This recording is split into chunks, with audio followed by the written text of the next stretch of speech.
Եվ մենք այսօր նաև արձանագրում ենք, որ ահա այս հանգրվանից, քրիստոնեական և պետական այս հանգրվանից մեզ պետք է նորոգվել, մեզ պետք է առերեսվել մեր անցած ճանապարհի և մեզ պետք է կայացնել որոշումներ։ Այսօր և ոչ միայն այսօր մենք կանգնած ենք մի իրավիճակի առաջ, երբ մեր հարազատ, մեր սրբության սրբոց Հայաստանյաց առաքելական Սուրբ եկեղեցին ոմանք փորձ են անում օգտագործել որպես հենման կետ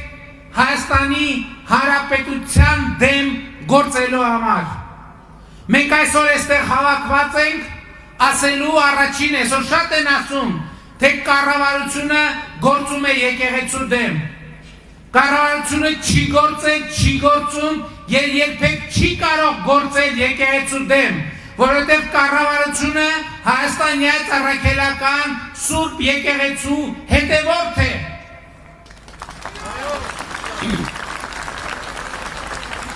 Մենք ընդամենը եկել ենք արձանագրելու, որ ոմանք փորձ են անում որպես հենակետ օգտագործել Հայաստանյաց առաքելական Սուրբ եկեղեցին օգտագործելու պետության դեմ։ Եվ ես, որպես Հայաստանի Հանրապետության ժողովրդի կողմից ընտրված վարչապետ ասում եմ, որ մենք դա թույլ չենք տալու։